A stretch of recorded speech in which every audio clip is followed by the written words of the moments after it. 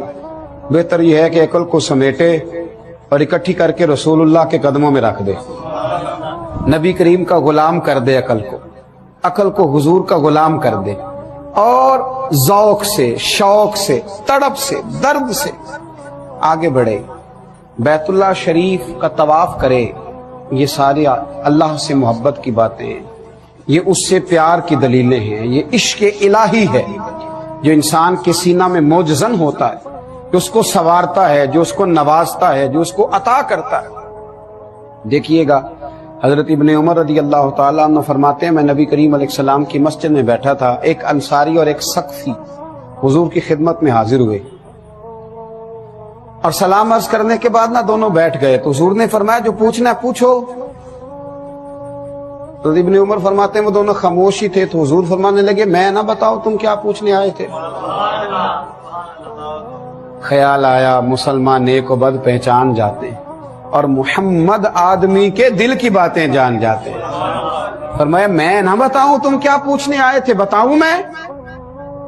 اور اس کی حضور کمال ہو جائے اگر آپ بتا دیں۔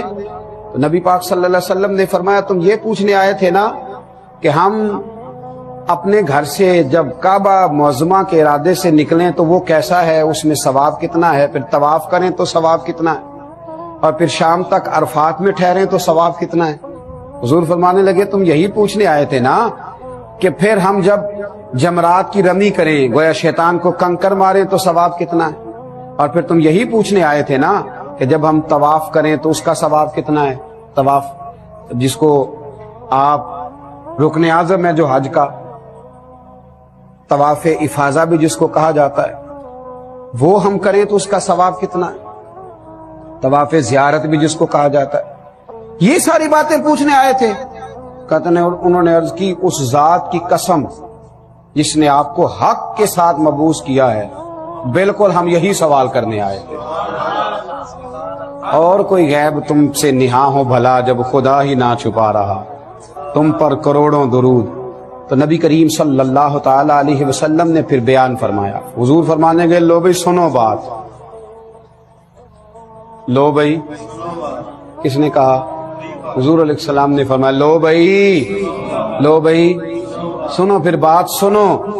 حضور صلی اللہ تعالی علیہ وسلم ارشاد فرمانے لگے جب تم بیت اللہ شریف کا ارادہ لے کر گھر سے نکلتے ہو اور تمہاری ناکا، تمہاری اونٹنی جو پاؤں زمین پہ رکھتی ہے، تمہاری سواری جو پیر زمین پہ رکھتی ہے، تو ایک قدم کے عوض اللہ تمہارا ایک گناہ معاف کرتا ہے، ایک نیکی دیتا ہے، اور ایک درجہ تمہارا بلند کرتا ہے۔ اب نیکیاں کم نہیں ہو گئیں، جہاز پہ بھی جو جاتے ہیں ان کو بھی اونٹنی کے قدموں کے برابر ثواب ملے گا۔ فلسفہ حضور نے بیان فرمایا۔ پھر میرے رسول کریم صلی اللہ تعالی علیہ وسلم ارشاد فرمانے لگے تمہارا طواف کے بعد 2 رکعت نماز پڑھنا ایسا ہے جیسا تم نے کسی نبی کی اولاد میں سے کسی غلام کو آزاد کیا۔ اور پھر نبی کریم علیہ السلام فرمانے لگے صفا مروہ کی سعی اس طرح ہے جس طرح تم نے 70 غلام آزاد کر دیے۔ یہ اللہ کی محبت تو ہے ہی، پر حج کے اس فلسفے میں جو اس محبت پر تمہیں اجر دیا جا رہا ہے، 70 لوگوں کو اگر کوئی آزاد کرا دیتا ہے، یوں سمجھ لیں آج غلام تو نہیں ہے تو 70 قیدی اگر آپ آزاد کرا دیں گے تو کتنے راضی ہوں گے؟ اللہ کتنا راضی ہوگا؟ اگر 70 بے گناہ قیدی، تو فرمایا تم اگر صفا مروہ کی صحیح کرو گے تو اللہ تبارک و تعالی تمہیں 70 غلام آزاد کرنے کا ثواب عطا فرمائے گا۔ اور پھر نبی پاک علیہ السلام نے فرمایا جب تم شام تک عرفات میں وقوف کرتے ہو، کمال ہو گئی، اللہ اکبر، حد ہو گئی۔ فرمایا جب تم شام تک وقوف عرفات کرتے ہو تو اللہ تعالیٰ آسمان دنیا کی طرف نزول اجلال فرماتا ہے، اور تم پر فرشتوں کے سامنے اللہ فخر فرماتا ہے۔ اور دیکھو میرے بندے آئے، اللہ فخر فرماتا ہے، خدا خود امیر مجلس میں اللہ فخر فرماتا ہے، فرشتوں کے سامنے اللہ فخر فرماتا ہے۔ اللہ اکبر، فرشتوں دیکھو میرے بندے میرے پاس غبار آلود بالوں کے ساتھ دور دراز کے رستوں سے چل کے آئے ہیں، یہ میری جنت کی امیدوار ہیں، اور فرمایا اگر تمہارے گناہ، اے حاجیو اگر تمہارے گناہ ریت کے ذروں، بارش کے قطروں یا سمندر کی جھاگ کے برابر بھی ہوں گے تو ضرور میں بخش دوں گا، سارے گناہ تمہارے معاف کر دیے جائیں گے، اور اے بندو لوٹ جاؤ تمہیں بخش دیے گئے ہو۔ اور پھر نبی کریم صلی اللہ تعالی علیہ وسلم نے فرمایا جب تم جمرات کی رمی کرتے ہو، جب تم شیطان کو کنکر مارتے ہو، تو ہر کنکری جسے تم پھینکتے ہو اس کے عوض اللہ تبارک و تعالی تمہارا ایک بڑا گناہ مٹا دیتا ہے۔ اور فرمایا تمہارا قربانی کرنا تمہارے پروردگار کے پاس تمہارے لیے ذخیرہ ہے، وہ خزانہ بن گیا ہے وہاں تمہارے لیے۔ اللہ اکبر۔ اور فرمایا جب تم اپنے سر کا حلق کرواتے ہو، اسے منڈوا دیتے ہو، تو ہر بال جسے تم نے کاٹا ہے اس کے بدلے تمہارے لیے ایک نیکی لکھی جاتی ہے، اور ہر بال کے عوض تمہاری ایک خطا بخش دی جاتی ہے۔ اور فرمایا اس کے بعد جب تم طواف کرتے ہو، طواف زیارت کرتے ہو، تو تمہارا کوئی گناہ باقی نہیں رہ چکا ہوتا، اب ایک فرشتہ اپنا ہاتھ تمہارے دونوں کندھوں کے درمیان رکھ کے کہتا ہے، تھپکی دیتا ہے، آئندہ نیک عمل کرنا، تیرے پچھلے سارے گناہ اللہ نے معاف کر دیے، آئندہ سیاںا بن جانا، اللہ نے تیرے پچھلے سارے گناہ معاف کر دیے ہیں، تیرے پچھلے بخش دیے گئے ہیں، اب آئندہ سمجھداری کا مظاہرہ کرنا۔ حج ایک ایسی عاشقانہ عبادت ہے، ایک ایسی زبردست عبادت ہے۔ دیکھیے وہاں چلنا پڑتا ہے، وہاں سفر کرنا پڑتا ہے، لیکن ہم نے ایسے کمزور لوگ دیکھے جو بیساکھیوں کے سہارے چلتے ہیں اور اس کے باوجود پہنچے ہوئے ہیں۔ ایسے لوگوں کو دیکھا جو بیچارے ویل چیئر پہ ہیں اور وہ سفر کر رہے ہیں، اور کسی سے پوچھا گیا کہ جناب آپ اتنے کمزور ہیں تو یہاں تک کیسے آ گئے؟ تو کہا بس مالک نے بلایا ہے تو بندوبست بھی فرمایا ہے، اس نے اہتمام بھی کیا ہے، اس نے موقع بھی دیا ہے، اس نے اسباب بھی فراہم کیے۔ میرے محبوب کریم سید عالم صلی اللہ تعالی علیہ وسلم کے غلاموں، وہاں کا جو انداز ہے، حج بیت اللہ شریف کا جو انداز ہے، وہاں کے جو موقع ہیں، وہاں کی جو عطائیں ہیں، وہاں کا جو کرم ہے، اس کو ذرا غور سے سماعت فرمائیں کہ حج کے موقع پر انسان پہنچتا ہے، اس نے بہت سارا پیسہ خرچ کیا ہے، وہ تھک گیا ہے، لیکن جب وہ حج سے فارغ ہوتا ہے نا تو اس کے من میں جو خوشی ہوتی ہے اس کا کوئی اندازہ نہیں کر سکتا، اس کی طبیعت کے اندر جو رکت ہوتی ہے، جو کیف ہوتا ہے۔ اور بڑے تھکے ہوئے لوگ 8 ذی الحج کو احرام باندھا تھا، مینا میں گئے تھے، کچھ کو 7 کو ہی باندھنا پڑ گیا تھا، اور پھر وہ مینا بھی گئے، پھر وہ مزدلفہ بھی رہے، پھر وہ عرفات میں بھی وقت گزار کے آئے، پھر شیطان کو کنکر بھی مارے، قربانی بھی ہوئی، سر کے بال بھی منڈوائے۔ اب بوڑھے بھی ہیں، بزرگ بھی ہیں، نوجوان بھی ہیں، آج ہی مل کے بیٹھے ہیں۔ 10 ذی الحج کو جو کام کرنے ہوتے ہیں وہ بڑے مشکل ہوتے ہیں، اور رات کے تھکے ہوئے لوگ ہوتے ہیں۔ اب مشورہ ہونے لگا کہ طواف زیارت نہ کل کریں گے، کیونکہ 12 کی مغرب تک کیا جا سکتا ہے، کل کر لیں گے، پرسوں کر لیں گے۔ ایک نوجوان کہنے لگا میرا تو دل ہے آج ہی چلے۔ بزرگ کہنے لگے تم چلو گے تو پھر میں بھی چلوں گا۔ اب یہ ہمتیں کون دے رہا ہے؟ یہ توفیق کون دے رہا ہے؟ یہ نواز کون رہا ہے؟ یہ ذوق کون پیدا کر رہا ہے؟ کون ہے جو ان کو کھچے ہوئے بلا رہا ہے؟ اسی شام چلے گئے، بڑے تھک گئے، طواف کیا، بڑے رش میں کیا، بڑی مشکل سے کیا، صحیح کی، طواف زیارت کیا، واپس نکلے۔ اب رات کو واپس مینا بھی پہنچنا ہے۔ اب مشورہ ہوا سستا نہ لیں، تھوڑا بیٹھ نہ لیں۔ وہ صاحب جو گلی کے کونے تک بڑی مشکل سے دکان سے کچھ چیز لینے پیدل جایا کرتے تھے، وہ کہنے لگے یار کچھ بھی نہیں ہوا، چلتے ہیں۔ یہ کس نے ہمت بندھا دی؟ تو سمجھ میں آئی کہ میری طلب بھی تو تیرے کرم کا صدقہ ہے، کہ میری طلب بھی تو تیرے کرم کا صدقہ ہے۔ یہ پاؤں اٹھتے نہیں بلکہ یہ اٹھائے جاتے ہیں۔ کس ذوق سے لوگ جا رہے ہیں، کیا تڑپ ہے جو لوگوں کو لے کر کے جا رہی ہیں۔ اور لوگ نا، آپ یقین کریں، حجر اسود پہ منہ رکھ کے لوگ روتے ہیں۔ میں نے دیکھا ہے مقام ابراہیم کے پاس کھڑے ہو کے لوگ روتے ہیں، کعبۃ اللہ کا دیدار کیا ہے تو لوگ روتے، تڑپتے، سسکیاں لیتے۔ یوں لگتا ہے کہ جیسے حضرت عبداللہ ابن جبیر رضی اللہ تعالیٰ عنہ نے ساری دنیا کا سفر کیا، بڑے بڑے جگہوں پہ گئے، بیت اللہ شریف بھی گئے تو لوگوں نے ان سے پوچھا کہ یہ بیت اللہ شریف کیا ہے؟ آپ اس پر بھی تبصرہ کریں تو حضرت عبداللہ ابن جبیر فرمانے لگے کہ بیت اللہ شریف کو یوں سمجھ لو جس طرح ماں کا رحم ہوتا ہے، جس میں بچہ 9 مہینے وقت گزارتا ہے، ماں کا رحم، اسے آکسیجن بھی ملتی ہے، غذا بھی ملتی ہے، اس کی حفاظت بھی ہوتی ہے، کھانا بھی ملتا ہے، ماں کا رحم۔ اور آپ کو پتا ہے ماں کے رحم میں ایک بچہ ہو تو پھر بھی پرورش ہوتی ہے، 2 ہوں تو پھر بھی پرورش ہوتی ہے۔ میں اکثر کہا کرتا ہوں کہ کسی شہر میں نا 10,000 لوگ اضافی جمع ہو جائے نا کسی ایک شہر میں، تو اس شہر کی دکانوں سے کھانا بھی ختم ہو جاتا ہے، فروٹ بھی ختم ہو جاتا ہے، پانی کی بوتلیں تک نہیں ملتی، پکوڑے تک نہیں ملتے، نان پکوڑے تک نہیں ملتے، 10,000 آدمی اضافی آ گیا۔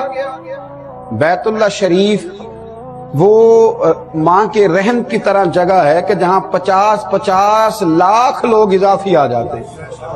اور حج کے موقع پر میں نے یہ دیکھا ہے کہ لوگ پیش کر رہے ہیں، یار ایک دودھ کا گلاس مجھ سے لے لو، ایک پانی کی بوتل مجھ سے وصول کر لو، یار یہ تھوڑا میری طرف سے۔ اور جتنا کھانا آیا ہے وہ بچ ہی گیا ہے، جو کچھ آیا ہے بچ ہی گیا ہے۔ پھر سمجھ آئی ہے کہ آج میزبانی کرنے والی مخلوق نہیں، آج میزبان کوئی اور ہے، آج کوئی اور ہے جو میزبان ہے، جو لٹا رہا ہے، جو عطا کر رہا ہے، جو نواز رہا ہے، جس کی رحمتیں کرم برکھا کی طرح برس رہا ہے، جو آنے والوں پہ عطائیں کر رہا ہے۔ حج اتنی ذوق والی، اتنی شوق والی، اتنی درد والی بات۔ آپ دیکھیے میں نے جیسے کہا کہ بیت اللہ کا طواف کرنا ہے، چکر لگانے بس حاجی لگا رہا ہے، حجر اسود کو چومنا ہے تو بہرحال اسے چوم رہا ہے، نفل پڑھنے ہیں تو بہرحال پڑھ رہا ہے، آب زمزم پی رہا ہے، صفا مروہ کے بیچ دوڑ رہا ہے۔ اب نا جب اس نے طواف زیارت کر لیا تو اگلے 2 دن پھر اس نے مینا میں رہنا ہے، کوئی اضافی کام نہیں کرنا 11 12 ذی الحج کو، چاہے تو 13 کو بھی رہے، اجر ملے گا۔ اب اس نے اگلے 2 دن 2 راتیں پھر قیام کرنا ہے مینا میں۔ کرنا کیا ہے؟ کوئی بہت بڑی اضافی عبادت ہے؟ کچھ بھی نہیں کرنا، بس ساتھ کنکر لینے اور جمرے پہ جانا ہے، جمرات پہ شیطانوں کو ساتھ کنکر مارنے۔ اس کام کے لیے 2 دن وہاں رکا ہوا ہے، اس کام کے لیے۔ لیکن اس کے حاشیہ خیال سے اعتراض نہیں اٹھتا کہ اتنا سا کام تھا تو 1 دن میں ہو جاتا۔ یہ سمجھ رہا ہے کہ اس خیمے میں میں خود نہیں بیٹھا، کسی کا بٹھایا ہوا بیٹھا ہوں، میں خود نہیں بیٹھا، میں کسی کا، یہاں مجھے کسی نے بٹھایا ہے، 2 راتیں رہا ہے، خیمے میں قیام کیا، صرف اس کو کنکر مارنے، صرف اس نے اظہار کرنا ہے کہ میں تجھے ناپسند کرتا ہوں، اس نے کنکر مارنے ہیں، کسی کا بٹھایا ہوا بیٹھا ہے۔ اور میرے نبی کریم علیہ السلام سے صحابہ نے عرض کی، یا رسول اللہ یہ کنکر مارنے کا بھی اجر؟ فرمایا یہ تو تمہیں قیامت میں پتہ چلے گا جب میزان عمل پہ تولا جائے گا، تو تمہیں وہاں پتہ چلے گا۔ وہاں کنکر مارنے ہیں، 2 دن قیام کرنا ہے، پھر اس کو واپس لوٹنا ہے، طواف وداع کرنا۔ اس کو ہر عبادت میں یہ کوئی فلسفہ نہیں پوچھتا، کوئی حکمت نہیں پوچھتا، کوئی دلیل نہیں پوچھتا، بس اسے حکم ہے کہ تو آ جا، تو یہ پہنچ جاتا ہے۔ حضرت علی بن موفق رضی اللہ تعالیٰ فرماتے ہیں میں نے کئی حج کیے، اللہ نے مجھے موقع دیے، ایک ایسا وقت بھی آیا کہ میں نے حج کے موقع پر اتنے لوگ دیکھے کہ میں نے زندگی میں کبھی نہیں دیکھے تھے۔ ہمارے یہاں ایک لفظ بولا جاتا ہے انسانوں کا ٹھاٹھے مارتا ہوا سمندر۔ سیاسی لوگ بھی اور بعض اللہ ماشاءاللہ مذہبی لوگ بھی یہ بیان کرتے ہیں کہ یہ ٹھاٹھے مارتا سمندر، سنا نا جملہ؟ حالانکہ وہ کئی دفعہ پوری نہر بھی نہیں ہوتی جسے ٹھاٹھے مارتا سمندر بول دیا جاتا، نہر بھی نہیں ہوتی، جھیل بھی نہیں ہوتی۔ اگر کسی کو انسانوں کا سمندر دیکھنا ہو تو وہ اسے بیت اللہ شریف میں نظر آئے گا۔ جس آذان جب ہوتی ہے تو گلیوں سے لوگ یوں ہی نکلتے ہیں اور انسان برتا حیرت میں گم ہو جاتا ہے کہ اتنے لوگ سمائے کہاں تھے، یہ کہاں رکے ہوئے تھے، یہ کہاں سو رہے تھے، ان کے بستر کا انتظام کہاں تھا؟ اب یہ ساری مخلوق خدا ہے، یہ وہاں رکی ہوئی ہے، کھا رہی ہے، پی رہی ہے۔ حضرت علی بن موفق کہتے ہیں میں نے بھی، اور جس نے بڑی بڑی دنیا دیکھی ہو وہ بھی حج کے موقع پر حیران رہ جاتا ہے کہ اس طرح بھی ہوتا ہے۔ حضرت علی بن موفق کہتے ہیں میں نے ہزاروں کا مجمع دیکھا، سمجھ لے میں نے لاکھوں لوگ دیکھے اس سال۔ تو میں نے بیت اللہ شریف کے، میں حج کی سعادت سے فارغ ہو چکا تھا، میں نے نا بیت اللہ شریف کا غلاف تھام لیا، اور میرے دل میں خیال آیا کہ اللہ اتنے بلائے ہیں، قبول کس کس کا ہوا ہے؟ قبول بھی ہوا کہ نہیں؟ اتنے بلا لیے۔ فلسفہ حج میں اس بات کو بھی ذہن میں رکھے، قبولیت کی ڈگری ہمارے پاس نہیں ہے، قبول کرنے والا مالک ہے۔ ہاں، نہ کسی کے حال پہ طنز کر، نہ کسی کے غم کا مذاق اڑا، وہ جسے چاہے جیسا نواز دے۔ یہ مزاج لطف رسول ہے، اور کوئی آیا لے کے چلا گیا، کوئی عمر بھر بھی نہ پا سکا، میرے مولا تجھ سے گلا نہیں، یہ تو اپنا اپنا نصیب ہے۔ صلی اللہ تعالی علیہ۔ تو میں اور آپ شکوہ نہیں کریں، میں اور آپ اعتراض نہیں کریں، میں اور آپ کبھی بھی اس چکر میں نہ پڑیں کہ یہ کیسے ہوا تو وہ کیسے۔ حضرت علی بن موفق کہتے ہیں میرے دل میں خیال آیا کہ یا اللہ اتنے بلائے ہیں تو قبول کس کس کا ہوا ہے؟ تو فرماتے ہیں ہاتف غیب سے ندا آئی کہ علی تو اس بحث میں نہ الجھ، میں نے یہاں بلایا ہی اس کو تھا جس کا میں نے قبول کرنا تھا، میں نے بلایا ہی اس کو تھا جس کا میں نے۔ یہاں لوگ اعتراض کر رہے ہیں، فلاں آدمی چوتھی دفعہ جا رہا ہے، فلاں پانچویں دفعہ جا رہا ہے، فلاں چھٹی دفعہ جا رہا ہے، عمرے پہ عمرے کیے جا رہے ہیں۔ بھئی یہ عبادت ہے، اللہ جس کو توفیق دے۔ بلکہ ہمارے بزرگوں نے لکھا ہے اللہ کریم کے پیارے خلیل حضرت ابراہیم علیہ السلام نے جب بیت اللہ شریف کی تعمیر فرمائی تو خیال دل میں پیدا ہوا کہ اللہ کون آئے گا، تو آپ کو پتہ ہے نا کہ حکم ملا تھا کہ آپ کعبے کی چھت پہ کھڑے ہو کے آواز دیں۔ تو بزرگوں نے لکھا ہے کہ حضرت ابراہیم نے آواز دی لوگوں بیت اللہ کا حج کرو، آؤ زیارت کے لیے، تو فرمایا رب کریم نے ان کی آواز کو روحوں تک پہنچا دیا۔ جو باپ کی پشتوں میں تھے، ماں کی رحموں میں تھے، جن کو ابھی دنیا میں آنا تھا، کہ روحوں تک آواز گئی۔ بعض مشائخ فرماتے جس نے جتنی بار لبیک کہا ہے اتنی بار وہاں حاضری دے گا، جتنی بار لبیک کہا ہے نا کن فیکون تے کل دی گل ہے، کہا جس نے جتنی دفعہ لبیک کہا ہے اتنی دفعہ وہاں حاضری۔ یہ تو نصیب کی بات ہے، یہ تو کرم کی بات ہے، یہ تو عطا کی بات ہے کہ کون کتنی دفعہ جاتا ہے، کون کتنی دفعہ وہاں جا کر کے حاضری دیتا ہے، کس کو کتنی دفعہ وہاں جانے کا موقع ملتا ہے۔ تو حج بیت اللہ پہ اس فلسفے کو ضرور ذہن میں رکھنا چاہیے کہ یہ خالصتاً محبت الہی کا موقع ہے، یہ خالصتاً اللہ تبارک و تعالیٰ کی عطا ہے، یہ خالصتاً اس کا کرم ہے۔ میرے رسول کریم صلی اللہ علیہ وسلم نے اپنے حج فرض ہونے کے بعد ایک ہی حج فرمایا ہے۔ حضور سید عالم صلی اللہ تعالی علیہ وسلم نے خود اعلان فرمایا، محبوب فرمانے لگے میں حج کا ارادہ رکھتا ہوں، جس کو جانا ہے آ جائے۔ لوگ دنیا جمع ہو گئی، 1,44,000 کا مجمع تھا جب حضور بیت اللہ شریف کا حج کرنے گئے۔ کس ذوق سے حضور نے حج فرمایا، کس پیار سے نبی کریم نے حج فرمایا۔ اور آپ فلسفہ سمجھتے جائیے، حضور نے کعبہ بیت اس کو حجر اسود کو چوما، پھر چھڑی لگا کے بھی چوما۔ ہمارے لیے اشارے تک کو محبوب کریم نے سند بنا دیا۔ حالانکہ حضور اگر چاہتے نبی کریم صلی اللہ تعالی علیہ وسلم کے لیے صحابہ تو رستے چھوڑتے، لیکن چھڑی کو لگا کے چوما۔ کیوں؟ اس لیے کہ امت کے لیے رہنمائی ہو جائے کہ جب بہت رش ہو، تمہیں موقع نہ بھی ملے تو اپنے آپ کو محروم نہ سمجھ لینا، تم آ گئے ہو تو تمہارا بوسہ بھی ہو ہی گیا ہے۔ میں یہ گزارش کر رہا تھا کہ وہاں ہر چیز کو سرکار دو عالم صلی اللہ علیہ وسلم نے اپنے غلاموں کے لیے کھول کر بیان فرما دیا، کھول کر بیان کر دیا۔ فرمایا کہ تم نے استلام بھی کر لیا دور سے اشارہ کر کے، تو حجر اسود تمہیں بھولے گا نہیں، وہ یاد رکھے گا، صبح قیامت تمہاری گواہی دے گا، اللہ تبارک و تعالیٰ کی بارگاہ میں تمہاری گواہی دے گا۔ حضرت ابن عباس فرماتے ہیں کہ نبی کریم صلی اللہ تعالی علیہ وسلم نے فرمایا اللہ تعالیٰ ہر روز اپنے حرمت والے گھر کا حج کرنے والوں پر 120 رحمتیں نازل فرماتا ہے۔ جے ایک قطرہ بخشے میں نے 120 رحمتیں اللہ روز اپنے حرمت والے گھر کا حج کرنے والوں پر نازل فرماتا ہے۔ 60 رحمتیں طواف کرنے والوں پر اور 40 وہاں نماز پڑھنے والوں پر، اور فرمایا 20 رحمتیں انہیں ملتی ہیں جو خالی بیت اللہ شریف کو دیکھتے ہی رہتے ہیں، وہ خالی زیارت ہی کرتے رہتے ہیں۔ 20 رحمتیں اللہ انہیں بھی عطا فرماتا ہے۔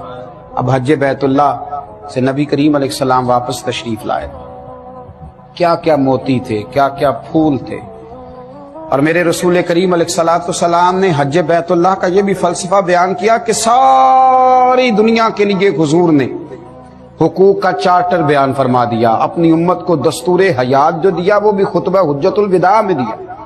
حج کے موقع پر امت کو یہ درس دیا کہ پوری دنیا سے وہاں لوگ آئیں گے اور وہاں تمہیں ایک عہد بھی باندھنا ہے، وہاں کے خطبے میں تمہیں ایک عہد باندھنا ہے، تم نے آگے کے لیے منصوبہ بندی کرنی ہے، دین کو کیسے پھیلانا ہے، ہمارے گناہ معاف کر دیے گئے، اب تم نے کس تازگی کے ساتھ آگے بڑھنا۔ اور جب میرے کریم رسول علیہ السلام واپس تشریف لائے نا، جب حضور واپس آئے اس وقت منظر یہ تھا کہ صحابہ کرام فرماتے ہیں حضور نے ایک اونٹ ذبح کر کے صحابہ کی دعوت بھی پکائی، حضور نے کھانا بھی کھلایا صحابہ کرام کو۔ یہ مقام شکر بھی ہے کہ آپ ایک ایسی جگہ سے ہو آئے جہاں کسی کو موقع نصیب آتا ہے۔ پلٹ کر دیکھیے تو صحیح کتنے لوگ ہیں جن کو یہ موقع مل ہی نہیں سکا، جو جا ہی نہیں سکے۔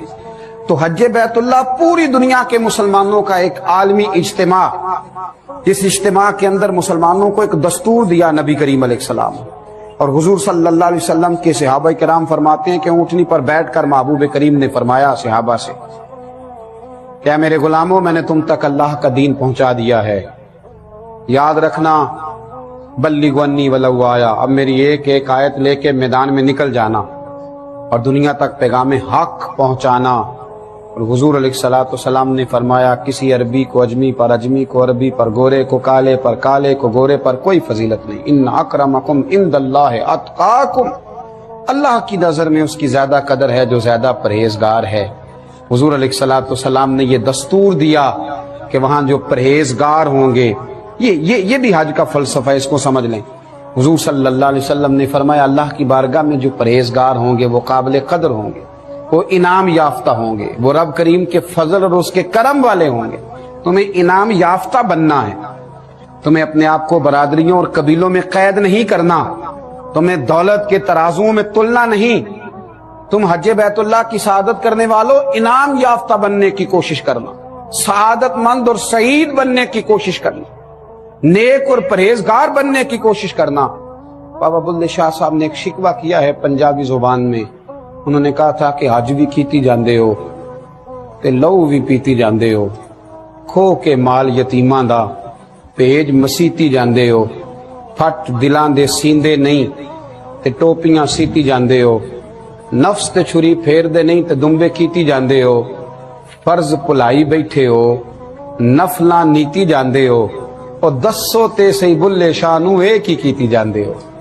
میرے عزیزو یاد رکھو حج کا فلسفہ تقوی اختیار کرنا۔ قرآن مجید نے کہا کہ جب حج پہ جاؤ تو زاد راہ لے کے جاؤ، اور پھر خود ہی کہا کہ بہترین زاد راہ تقوی ہے، بہترین زاد راہ پرہیزگاری ہے۔ آنکھوں کو سنبھال کے رکھنا، اپنی حفاظت رکھنا، اپنے دلوں کو وسوسوں سے پاک رکھنا۔ گویا تم آج لوٹ رہے ہو تو تمہارے ذمہ کوئی گناہ نہیں۔ اے عرش و فرش کے مالک، ہمیں یہ سعادت بھی عطا فرما اور اس کی روح بھی نصیب فرما، اور لوٹ کے آئیں تو بدل جانے، سمر جانے اور دین کی طرف لوٹ جانے کی توفیق بھی عطا فرما۔ آخر دعوانا ان الحمدللہ رب العالمین۔ پڑھیے لا الہ الا اللہ، ہو لا الہ الا اللہ۔ کسی نے پوچھا